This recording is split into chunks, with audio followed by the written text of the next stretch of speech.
Okay, I'm making another video.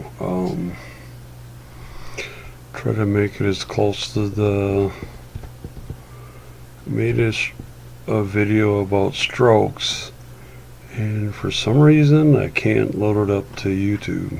So anyway, here it goes again. Yeah. Now I gotta remember what all I said about strokes. For one, I had my stroke on April 3rd, 2016. So it's been over a year since I had it. So you can see I can use both arms, I can walk, fairly normal, is fairly back to the way I could before the stroke. Let's see. But anyway, I haven't lost a lot of ability since I had the stroke. Since I had my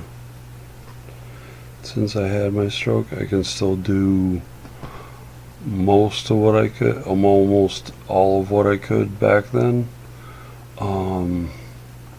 It's not the same. Once you have a stroke, it's gonna be, you will never be the same. Oh man, excuse me. You will never be the same. Once you have a stroke, I mean, it'll be before you had the stroke and after you had the stroke. It's never going to be this. You will never get back to the way you were before you had your stroke. I mean, that's just the way it is. Oh man.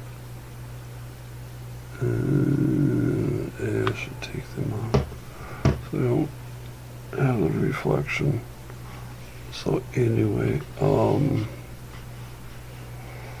yeah, it's how hard you work is how much you're. Well, no, not really. It depends on your stroke. If where it was and how bad it was, and how soon after you're having one or after you've had one to find out, and to get it taken care of. When I had my stroke, I was sound asleep. I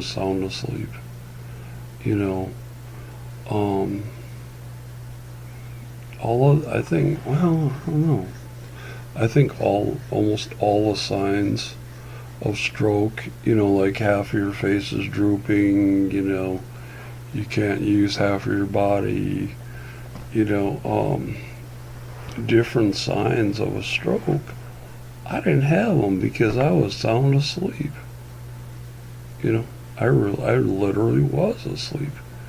I just remember it was a weird dream. I had a weird dream, and then I woke up and I'm like, man, that was weird.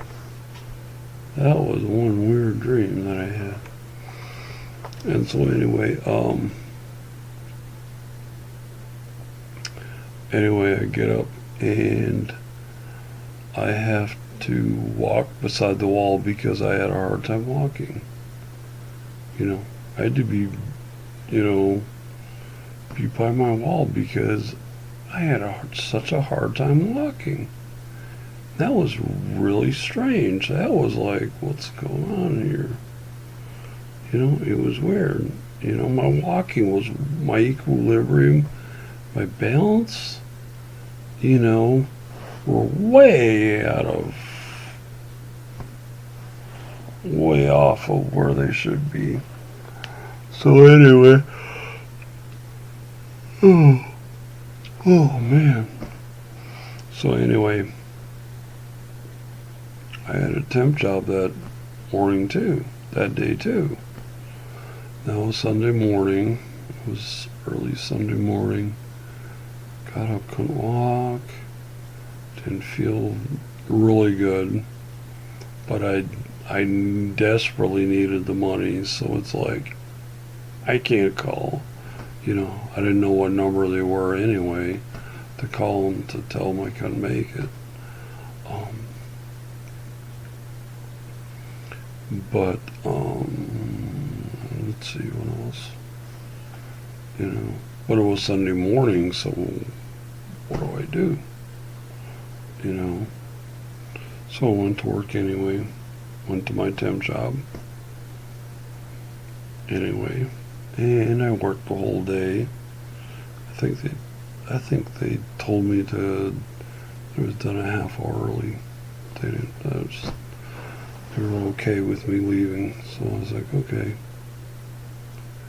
And then I drove home while I drove to a grocery store and got at Cashwise, got a paper, drove home, took it easy the rest of the day, didn't feel too good, so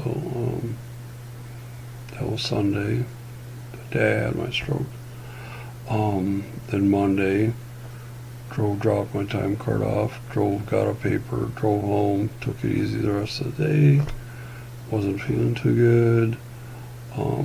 Tuesday, wasn't any better, so I called my mom, and a cousin of mine in West Fargo came and picked me up and gave me a ride to the VA hospital emergency room.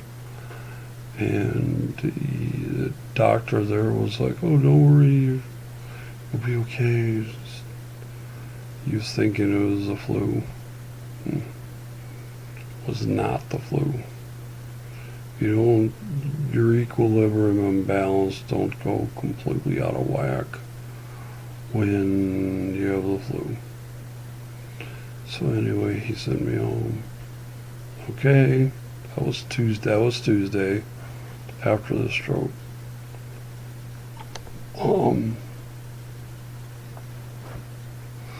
That was Tuesday, and then Wednesday wasn't any better. Still, was still throwing up almost everything I had. Drink water,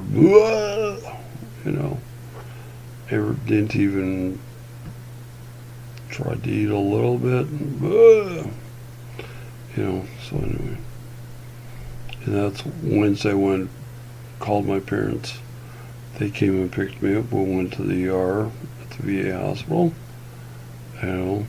Same doctor, oh, don't worry, you'll be okay. Just drink more water. And I was like, well, doc, I can't. I'd throw it up. I'd throw up water. So he's like, oh, okay, here's some suppositories. Take these once every 4 hours. So okay. Then I went back to my parents' place and stayed with them. Slept most of the time, or tried to at least. That was Wednesday. Then Thursday, Friday, and then Saturday, my mom called 3 days. My mom called the nurse and said to check my blood pressure because I wasn't any better. I still couldn't walk very well. I needed my mom's walker to be able to go to the bathroom and, whatever. To do whatever. Couldn't really walk. Still, by then the suppositories had worked, so I could actually eat. But she said to check my blood pressure. My blood pressure was 140 over 100. Which is way too high, she said. go to the ER right away. So it's like, okay, back to Fargo, back to the VA hospital we go again. Different doctor. Finally that was like we left about 5, and then finally by about 9 or 10, the doctor was kind of like, okay, you've been here 3 times since Tuesday. Something's wrong. This isn't just the flu. It's wrong. Do you want to be admitted to the hospital, to the VA hospital here in Fargo, or not? Yes. Absolutely. To do some testing to find out what's wrong. And so late Saturday night, almost a full week after I had my stroke, after I had it, I was admitted to the hospital, to the third floor. And so then they did some tests. I've also got a pacemaker / defibrillator right here. You can anyway, so somebody from St. Cloud drove up, checking it out and checking me out, making sure that was fine. So anyway, they came up Sunday, and then I think it was Monday. Monday probably, not cardiologist. Trying to think.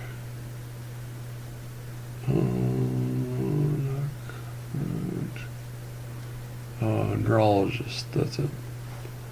The lady neurologist ordered me to have a CAT scan. First CAT scan in my life, I think.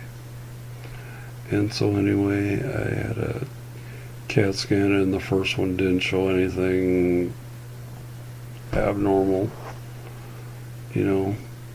but she said, but I still think you had a stroke based on your symptoms, and so she ordered another CAT scan, but this time with the dye, and sure enough, you could, in the x-ray, in the CAT scan, you've got 2 blood vessels running up the back of your neck, and so she could see one of them, but she could not see the other one, and the one she could not see was completely blocked.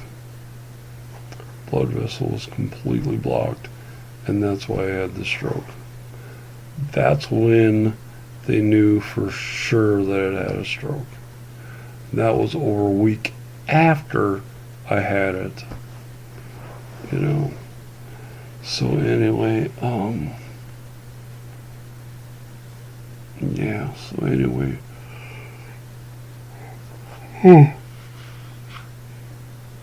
So then I was there until Friday at noon on 3rd floor, and then I went back down, went down to 2nd floor, and that's where I stayed for quite a while, for over 2 months. I was on 2nd floor over 2 months. And I was discharged from there, and I went down to Lisbon, to the veterans home, which is basically a nursing home for veterans and their spouses. And I was there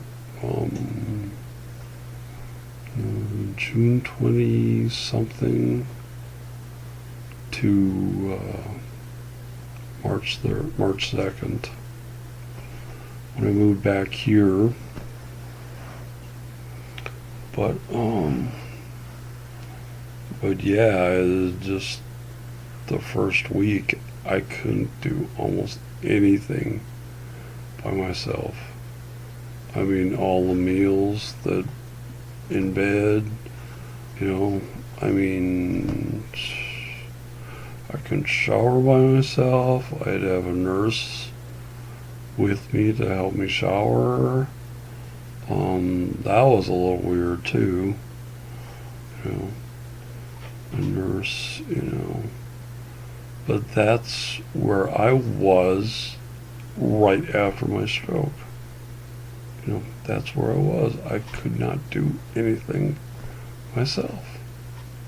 Couldn't. I was helpless. I was, you know, totally helpless. Um, let's see, 60. So anyway, and then when I went down to the second floor, that's when I started being recovery and go to physical therapy, go to vocational or occupational therapy. Um, you know, eat, do the different things that they had going on there. The second floor. What else did we do? What else did I do? You know, just work extremely hard. Work hard in physical therapy every day. Every day I worked hard to be able to walk again. You know, when I first started going to physical therapy, I had somebody wheeling me there in a wheelchair both ways. You know, I was, oh my gosh. And then I worked hard and I kept doing the physical therapy. I eventually was doing that twice a day for a half an hour each time. And then I got, let's see. I started out being wheeled everywhere I went to being able to walk by myself everywhere I went. You know, I mean, it's, oh my gosh. It takes a lot of hard work to be able to get to that point. It really does. It takes a lot of work. You know, you can't just take it easy and expect to be able to get, you know, to be back to where you were before your stroke. You can't just take it easy and just think, oh, you know, be done with, you know, get over it, you know. I mean, this ain't having a stroke isn't the flu or having a cold. It is a serious, major injury to your brain. You know, it could be. It could be. It could be a serious injury to your brain. And you've got to work very hard, you know, to be able to get back what you did before you had the stroke, you know, because when I was on the third floor, I couldn't do anything for myself. I could almost do nothing. I could I could feed myself, but other than that, I could go to the bathroom for myself, you know, eat and go to the bathroom myself. That was pretty much it. That's all I could do, you know, all I could do myself. I could barely walk. I could barely, well, yeah, I could talk, but anyway, I just had such a hard time, you know, and, you know, when you have a stroke, that is a huge event in your life. Because, you know, I spoke to the nurses. Some nurses are going through classes on, having people speak who have had strokes is one of the things they have is for these nurses on, I think it's to improve their customer service or improve the relationship they have with their patients. And one of the things Sanford is doing is listening to the patients every morning when they shift or when they change people who are taking care of them. When they have nurse shift changes, they talk to the patients, are you okay? How are you doing? Things like that. And having somebody who had a stroke like myself is one of the things they're doing at Sanford, which I think is great. I think is awesome.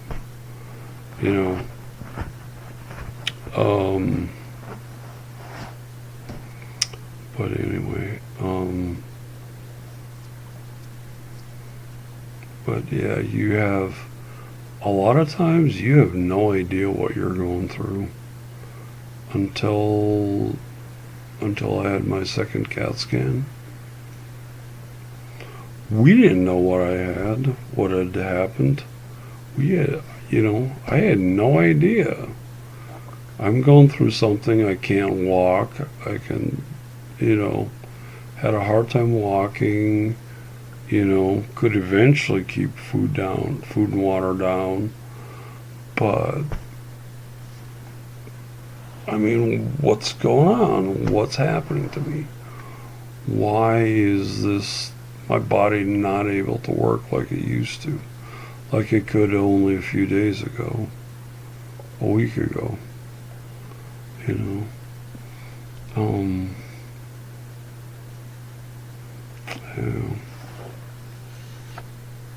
It's, so,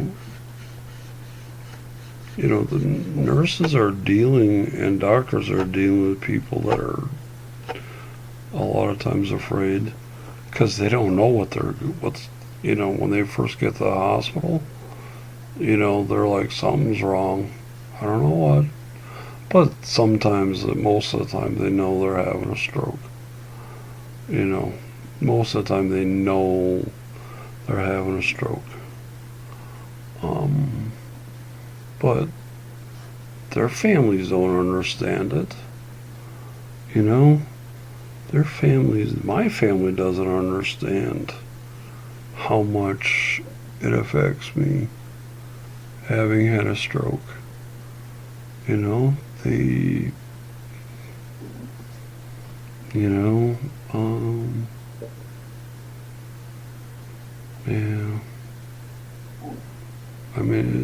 It totally changes your life. And a lot of people, your family and friends are not going to be able to understand that. They're not going to be able to understand that your life is totally different now. Your life is totally changed. A lot of times they don't know what you can and can't do. People who you work with, people who, if you do work, they have no idea. But anyway, yeah, my family, yeah, they didn't. I don't think they still understand what it's like, what I've been through, what this is like, to go through having a stroke.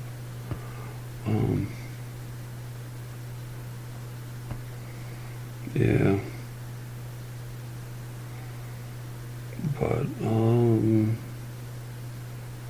But But anyway, yeah. But a stroke, they use the same thing to describe a swing, for golf or tennis. Your ground strokes. Your seven. How is it they say it in golf?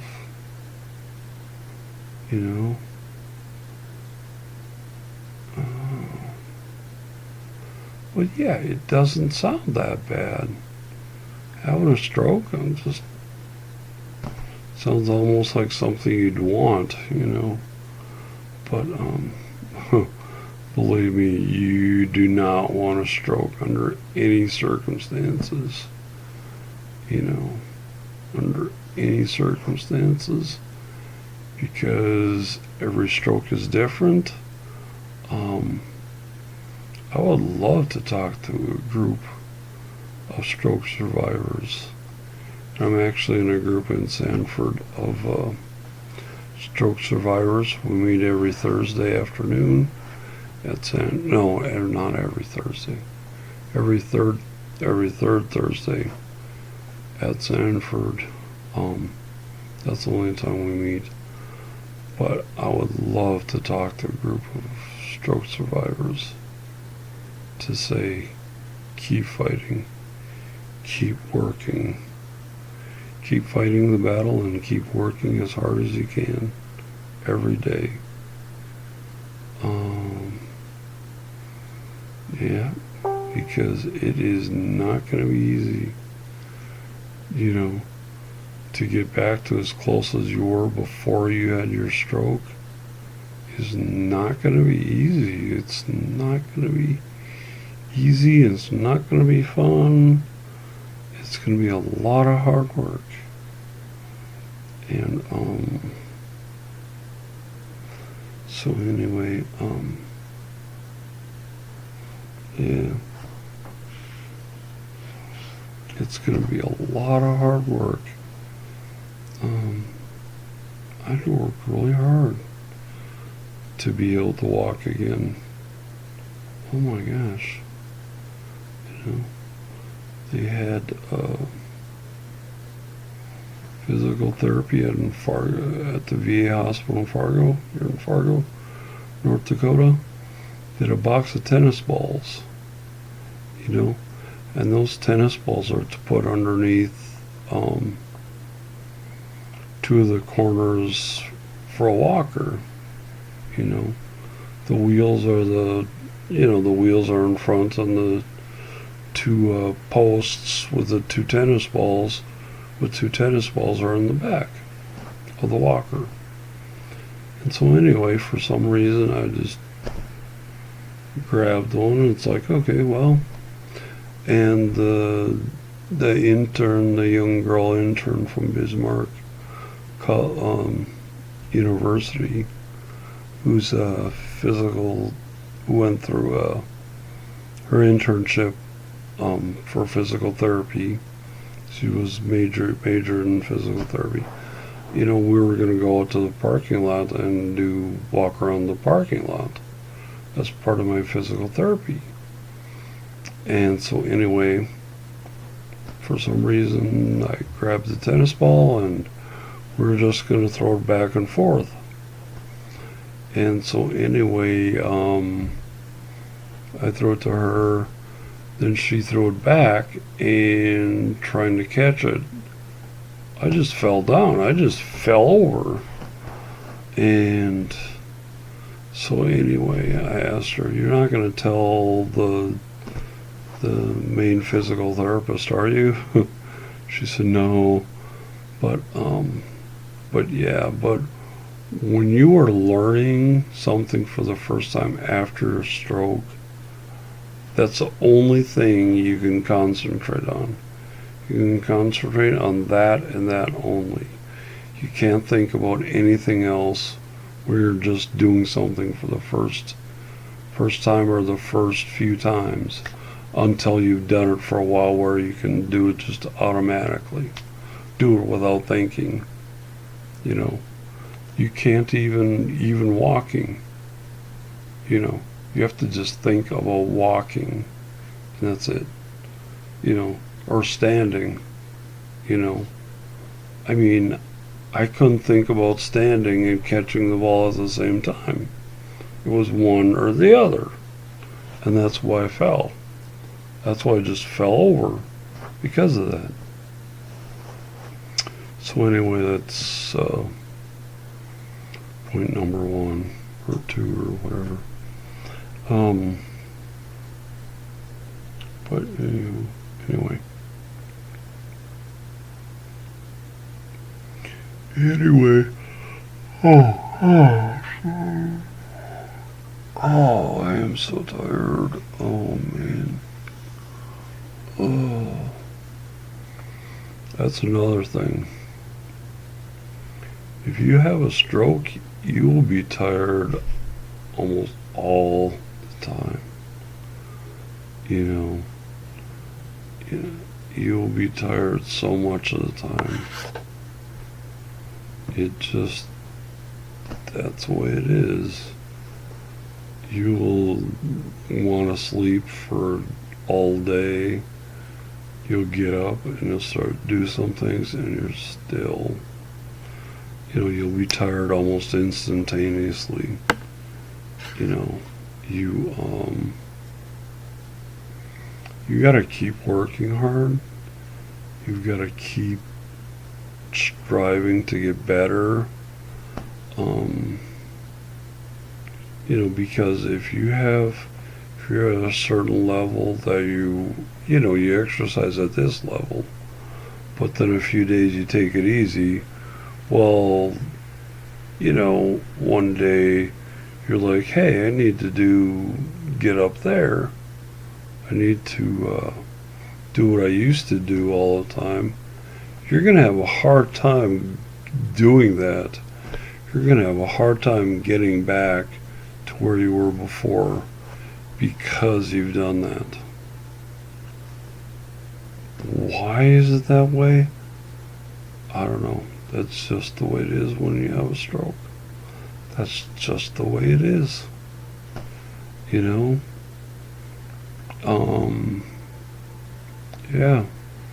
And some days, you'll be slightly worse than the day before you were before. Why a stroke is like that? I don't know. That's the way it is, but that's true. You have to do a lot every single day to keep it there. To be able to keep your physical exercise and your oh man, what's the right word? Crap, I can't think of it.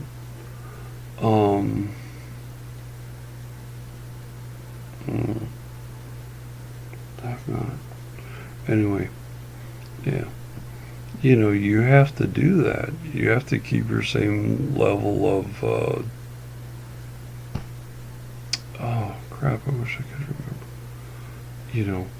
But yeah, you have to keep working to keep it where it is. Or it'll get worse, You'll have a hard time getting it back up to where it was. And so anyway, but yeah, that's what it's like to have a stroke,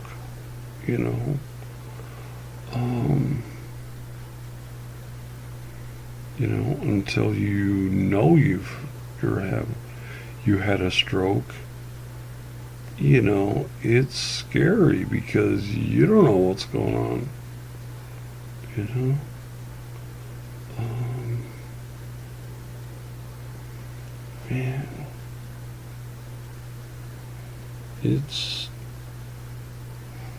and having a stroke, it doesn't take much. It does not take much, and you are dead tired. You are so tired. You just want to sit down take it easy, and maybe even take a nap. Okay. That's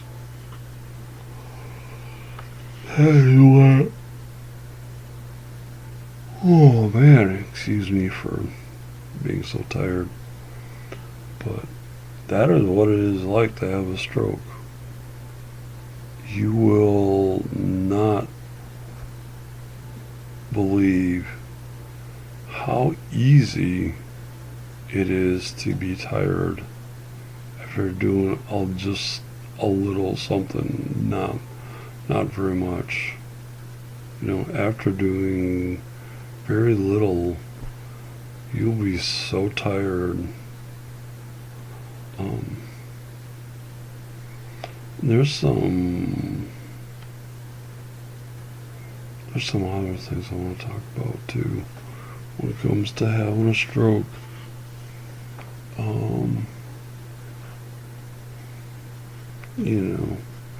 When I was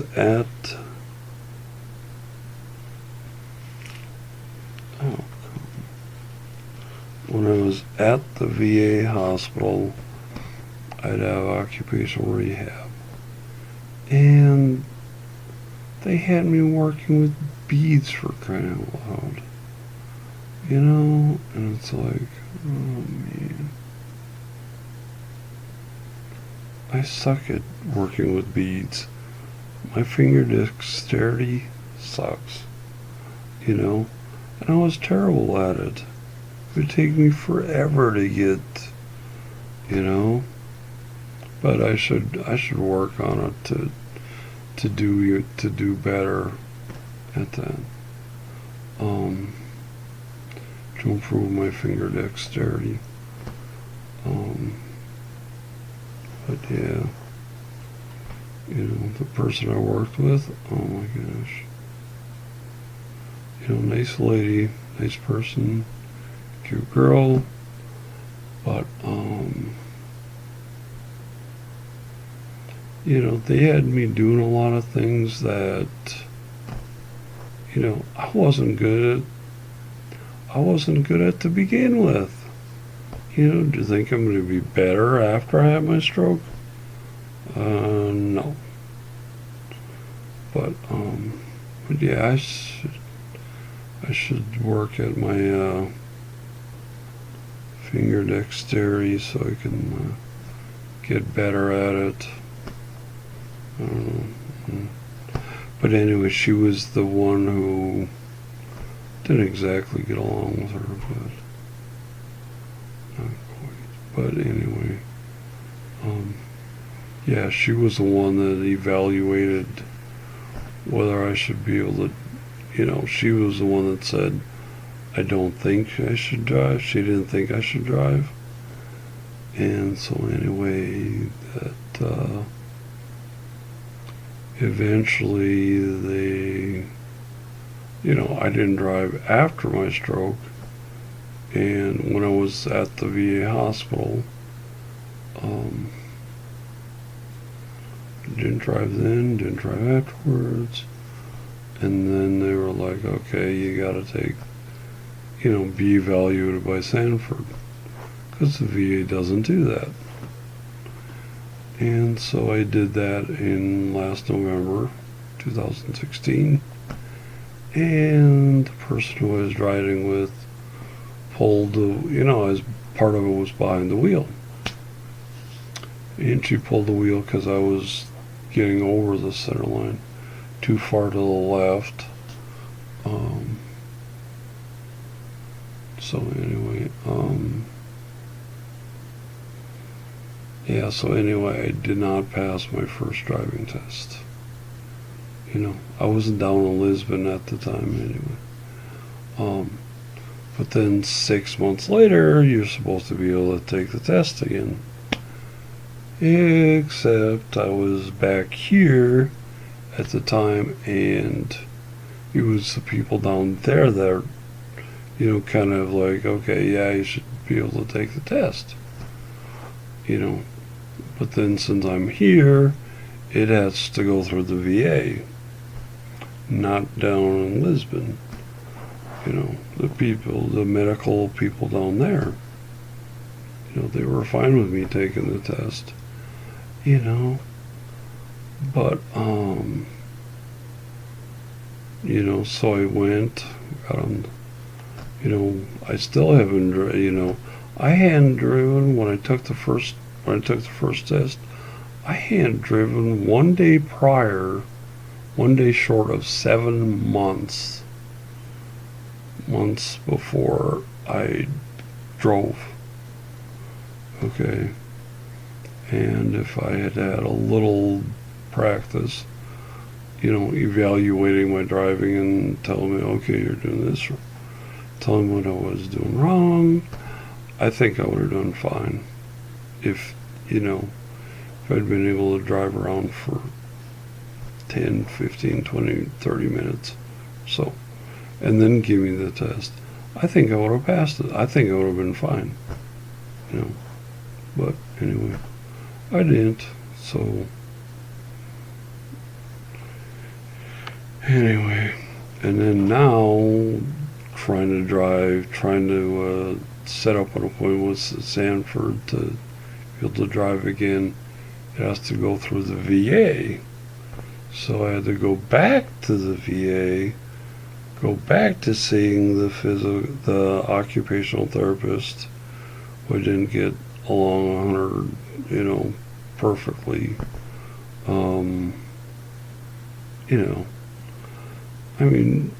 She said I was high functioning. Well, but then on the other hand said that I hadn't improved a lot since I was discharged from the VA, and that I shouldn't be able to take the driving test. It's like, oh, good grief. How can I not, how can I be high functioning and not have improved, enough to be able to take so that I shouldn't take the test. It's like when you haven't lost very much, there's not a whole lot you can improve on. If I was the same as when I left, and I'm still high functioning, if all my cure was before the stroke, here I am after, how am I going to improve a lot to better than I was before I had the stroke? That is not going to happen. That is not going to happen. I am not going to be able to improve enough to be able to, more. I'm not going to be better than I was before I had my stroke. That is not going to happen. Okay, sorry, but not going to happen. It's not going to happen.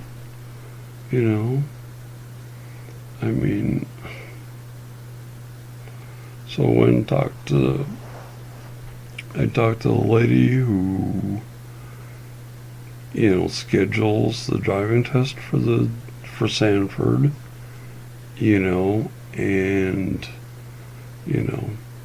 and for the driving test, the car that people drive around, they've got a little knob on the steering wheel so that people who can't use one arm can steer, who have one arm paralyzed can be able to steer with that. And they've got a foot pedal concession so that if you have one leg paralyzed or you don't have a leg, you can still drive. And I showed her, look, it's obvious I don't need that. I can walk. I take care of myself.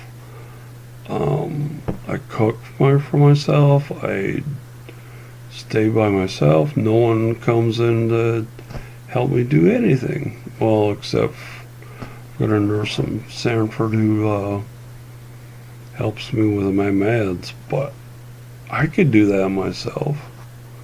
You know, I did it before I had my stroke. Um, I really don't need someone to do that. But, man. And she's like, oh, you haven't improved enough. Oh. That's just one of the one of the criteria, you know.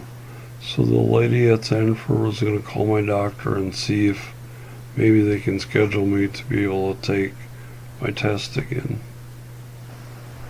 you know, so I can get past the test and get my license back, you know. And the only reason why I failed it the first time, the only reason was, oh, I think it said that before, you know, I drifted a little to the left, you know, your left, my left, your right, you know. Anyway, yeah, just, oh, it's like, come on, you know.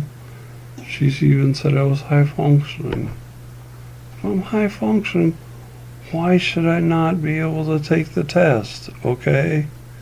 If I'm high functioning, you know, maybe I do a little bit better job of not drifting to the left and, you know, keeping the car from getting too close to the center line, you know, and I pass the test and I get my license back, you know. It's like, come on, you know. I paid the driving test would cost $200 some. I paid it the first time. Well, you know, I'll pay for it again. I pay for it and I pass it and I get my license back. That is money well spent. Okay, money well spent. So anyway, but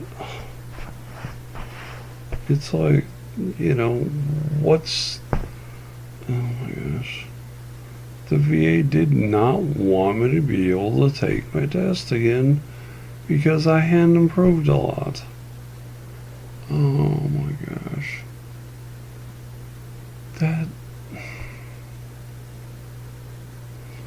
I'm sorry, but, you know, I do 95% of the things for myself. I cook for myself, I wash my clothes myself, I clean my apartment myself, I live by myself, you know. I don't need someone taking care of me. Why on earth should I not be able to take the driving test when I do that? You know, they can't come up with one good reason. Oh, you didn't improve a lot. That's just one criteria. You know, being able to take care of myself should be the you know, should be the rule that, you know, should be the exception that overrules that, you know. But I don't know yet if the lady at the Sanford was going to call me and let me know when we would, if anything changed. But yeah, maybe I should go talk to the doctor and say, look, you know, talk to my doctor at the VA and say, look, I am close to back to where I was before I had the stroke. You know, and it's like, come on, if I just miss it the first time, why not? Why shouldn't I be able to take the test now? You know, but they're already scheduling This is late June, and they're already scheduling for August. So, unless someone cancels out and they call me, which hopefully would happen, I won't be able to take my test, the driving test, until August. So I gotta spend a couple more months without driving. But hopefully, she also talked about getting me a permit to be able to drive with someone who's another licensed driver, which would be nice. Because a month or so ago, I drove my dad's car and pickup around his farm, west of Valley City, and did fine. Didn't almost hit anything, didn't have any accidents, didn't run off the road, didn't almost run off the road, I did fine, and the only reason why I didn't drive in town was because I didn't have my license, and if I did run into somebody, my parents would be in a lot of trouble, and I would be in a lot of trouble, so that's why I didn't do that. But with a permit, I would be able to do that. I'd be able to do that. I'd be able to drive in town. Yeah. So anyway,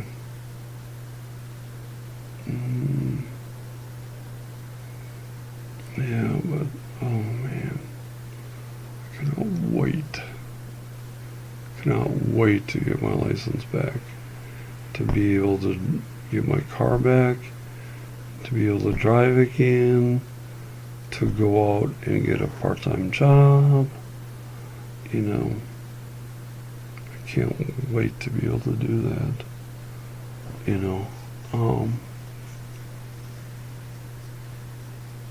Anyway, it's like, oh man, yeah, I am so tired. Oh man.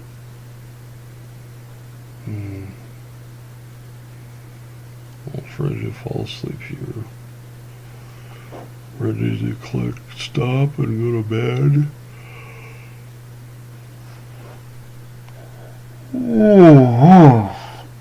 Oh man, excuse me for being so tired. Oh man, but it is after 11.